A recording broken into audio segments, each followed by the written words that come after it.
I'm Connor Old, and this is Old Oscar Countdown, and today we're going to be looking at a category I've been very excited for a long time, sort of a semi-cross from Masters of Controlled Chaos, my previous series, now back into the original series, Old Oscar Countdown, because today we're looking at the Best Director predictions. So, if you're new to the series, my name's Connor Old, and what I do every single week is I break down a new Oscar category, and I look at what I think is going to get nominated for the 2018 Oscars. I don't stop there, though. I go on and eventually predict what I think is going to get the Oscar. I find the nominations to be way harder because you're getting 5 nominations instead of 1, and there's all these possibles. And it's this long Oscar race we've done. Was it now 4 other videos? No, including Best Picture, 5 other videos. So I'm working along. Looks like it's going to be a similar schedule to last year, except it's going to be a little bit more spread out.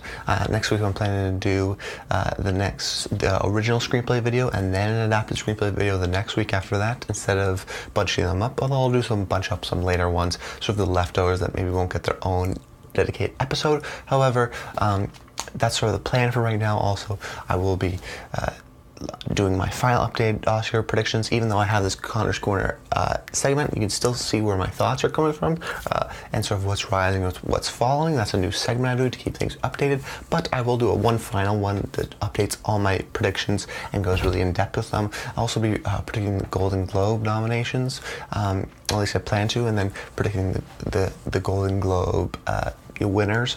It's something different than that this year, and I don't think I'm going to be doing that with any other award shows. Just because I'm more movie-centered, very much Oscar-centric. This show's called Old Oscar Countdown, but I know a lot of you have that sort of crossover with the Golden Globes, so I plan on doing that, but for film, because I'm not a big TV guy. But like I said at the top of the show, let's go into the segment I call Connor's Corner and see what's rising, what's falling. So rising, I have 3 billboards outside Ebbing, Missouri. This one has really surprised me. I didn't think it was going to win People's Choice Award at TIFF. It did. It's sustaining this continual love. It's doing well at the box office. It's doing critically extremely well. People are really loving this movie, and people are really showing the support and sort of respect this movie deserves. It's really sort of climbed higher in my rankings for Best Picture. I think it's a lock really now. And then we're going to talk about director later on, and really it's rising in these categories I didn't think we were going to get in, like director, really cementing himself as Best Picture. And I could see it, don't quote me on this, but, or I do if I get it right, I could see a situation where 3 billboards outside Ebbing, Missouri is that second and third vote. It's that vote that everyone likes this movie. It could be The Shape of Water. Right now it's The Shape of Water, it's The Post, but very well could be 3 billboards outside Ebbing, Missouri. It's not a movie right now that a lot of people don't like. It could get a lot of those Critics Awards wins and move on. And if you're looking at something like Spotlight from a couple of years ago, it's a similar situation because of this preferential voting system. It's messed up the entire sort of Oscar Best Picture race and sort of threw a wrench in it. Dunkirk, for example, is not going to get an original screenplay, not at all. The Post, if you're looking at that, probably won't win. The Shape of Water won't win because the original screenplay category is so jam-packed. Wait till next episode for that. It's going to be a fun one. I think right now, 3 billboards outside Ebbing, Missouri will win that one. So what if it wins Best Original Screenplay and then, like Spotlight, goes on to win Best Picture? It's a possibility, but I'm not sure yet. Just watch out. 3 billboards is really gaining a lot of steam. And then following The Big Sick, sort of been calling this one for a while now, but really it's fallen off momentum. I was thinking about it for Best Picture.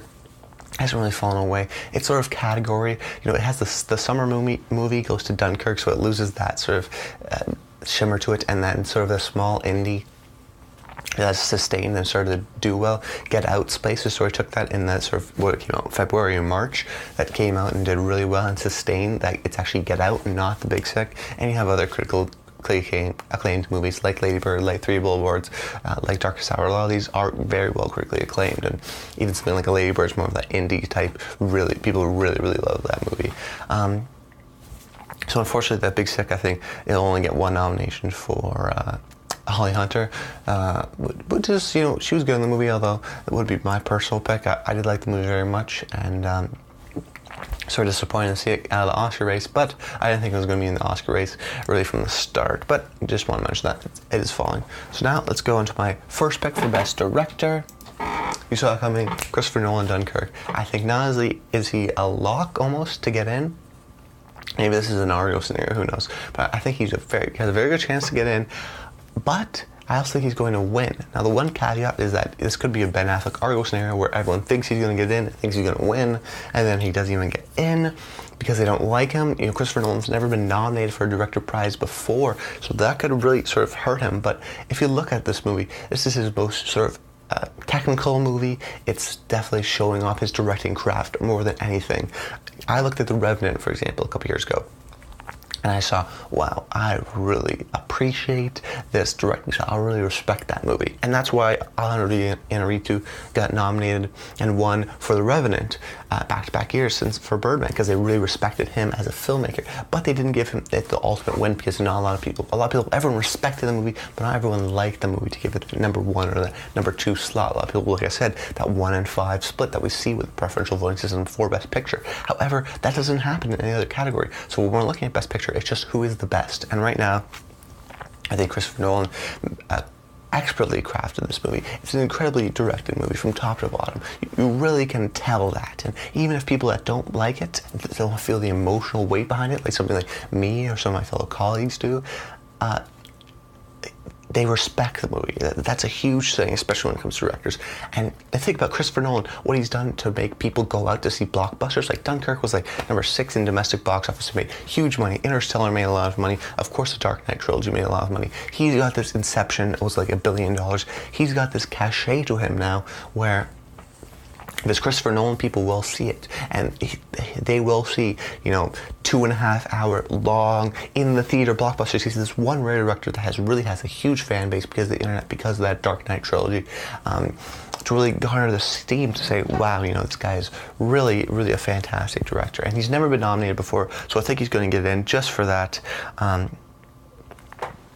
So yeah, also Dunkirk right now is sending out 4K screeners to everybody because Dunkirk is out. So not only if they're doing a re-release as well, so re-release in December to get people to watch it again on the big screen, some of the Academy members, and also 4K screeners. So if they want to stay home and they have a 4K TV, it's going to be the sort of most epic experience possible. It's going to be the most beautiful experience possible, which goes along to the whole thing of Dunkirk. Is really the cinematic type experience that maybe they want to reward. You know what I mean? I was thinking about this.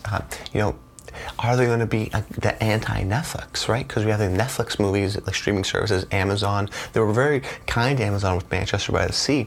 But what if they sort of have a little bit of backlash to that, of Netflix, of Mudbound, being like, you know, we don't like this. We want pure traditional cinematic experiences. Dunkirk is the pure traditional pick. Although, with how the Academy is sort of diversifying and showing international members, I don't think this is going to happen, but it's a possibility, you know, who knows. All right, on to my next pick.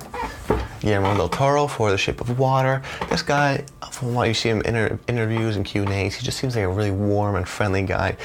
This movie really sort of confuses me in the sense that everyone loves it, and maybe if I see it I'd be like, oh, of course this is an obvious, you know, Oscar movie, right? But I can't see it right now because it's just this weird sort of fantasy movie. It doesn't fit in all the sort of Oscar genre traps, but it is Guillermo del Toro. And even something like Pan's Labyrinth, which was a foreign film and sort of like a weird one, he didn't get nominated, but he got nominated for Best Original Screenplay, he got nominated for Best Picture, I believe. He got a lot of these nominations, right? So they really respect him in the industry. He's another guy like that who's never been nominated before, but has been sustained for 10 plus years since Pan's Labyrinth, and has done the smaller movies, has done the big blockbusters. So I think Guillermo del Toro now, you know, he's really crafted this really amazing movie, from what I've heard, that really loves cinema and loves everything to do with it. So I think people really appreciate that, and I think he's just a great campaigner, and he's one of those names like a Christopher Nolan with that needs to be recognized. You know about him, but he hasn't been nominated before, so okay, give him the nomination. But he's definitely one of these guys that you know, people really love the movie. I think The Shape of Water is going to get a lot of nominations. I'm just not so sure what it's going to win necessarily, but it's going to get a lot of nominations. Okay, next pick, Luca Guadagnino, Call Me By Your Name. I hope I'm pronouncing that right. This movie, the critics' reviews are starting to come out from, you know, some people I trust that hadn't seen it in Sundance or had, and reviewing the releases, releasing the reviews now, and they're giving it incredible scores. I'm really excited to see this movie, and I haven't though yet, but from what I've heard is that it's an incredible movie, and just, I think if you look at a lot of these directors, you know, Barry Jenkins was nominated for Moonlight, and so because this is a gay movie, this falls into that gay genre.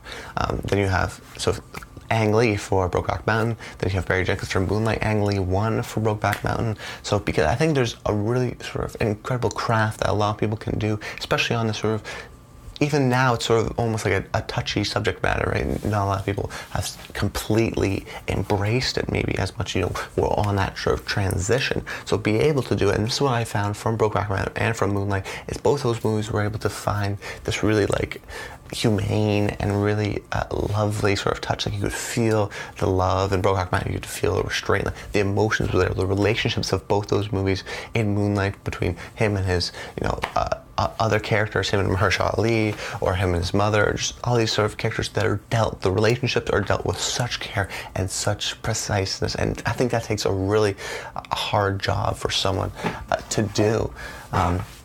I think Luca Guadagnino is going to get recognized for that, because how he sort of handles this delicate subject matter. And even things like I've heard, I think it's going to get a lot of nominations. Adapted screenplay could very well win. So Call Me by Your Name, I think, will get in for that director nomination and sort of gain that steam.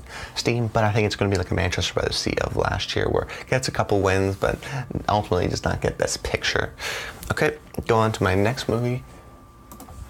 Greta Gerwig, Lady Bird. Now, this is going to be an interesting one, because Lady Bird right now is doing critically incredibly well. It has 100% on Rotten Tomatoes with like 114 reviews. It's like really certified fresh. It's like very much like, wow, this movie has done so well. And the reviews you see are 5 out of 5, 4 out of 4, A+, A+. Like, it's 9 out of 10. It's incredible how much people really love this movie. And also, it's Greta Gerwig's debut of her own, which, I mean, that gives you her own sort of merit. And because of this critical reception, and because we're sort of accepting more of these A24 type indie movies, I think A24 is really going to be pushing this movie. I think Greta Gerwig could get in for Lady Bird, and also the recent stuff that's been happening in Hollywood, all these sexual harassment claims. It just shows that, like, if they really want to back a horse and sort of be political, in this year, I think they're going to have to really support women. We had the Oscars so white scenario before, and then it was really focused on promoting black filmmakers, and so much so that Moonlight even won Best Picture the next year. And Mahershala Ali and Viola Davis, it's an incredible sort of really sort of a backlash was seen, I think, from that Oscar so white sort of controversy. And then this year, if they're going to do anything that's not necessarily directed to the Oscars, but really that's something about female empowerment. This movie is very much that idea of making an indie movie with a female director, with a female protagonist on your own, or with A24, and really just sort of that guerrilla type style filmmaking of, hey, we're not gonna get this funded, so we're gonna do it ourselves. It's got this sort of this great story. It's got this great story, and I think that if the Oscars will make this statement, they'll be changing for the better, and I think they might. Now, this is my last pick. I'm going to go into a great analysis that I've figured out, and I think I'm actually proud of, because this is going to be explaining my last pick here, which is Steven Spielberg for The Post. This last pick is very hard for me. Every year, the 5th and even 4th slot this year now is very hard, very interchangeable. But the thing is that I was looking at previous years, and I was thinking, who did I have last year for that 5th slot? I had David Mackenzie for Hell or High Water. And what happened to him? It went to Mel Gibson for Hacksaw Ridge. So I was like, okay, and I'm like, okay, well, Mel Gibson's been nominated before. They like him. They didn't know who David Mackenzie was. And everyone else, actually, now that I think about it, was a first-time director, right? So they had to get someone that they knew, someone that was a recognizable face, to sort of get that validation, in a sense. So then I started to do some research. So, I also want to point out, but quickly, Steven Spielberg, The Post, got standing ovations from the first people that have seen it, although Bridge of Spies didn't get a standing ovation, so take that what you will. But take a look at this. So, in these few years, there's always been one nomination that had a previous nomination before. So 2017 had Mel Gibson, 2016 had Alejandro Iñárritu, 2015 had Bennett Miller and Alejandro Iñárritu. These were all directors who had been nominated before. These were not first-time nominated directors. Now, if I were to replace Steven Spielberg with a couple of my possibles, I'll just read them out here: Joe Wright or Martin McDonagh.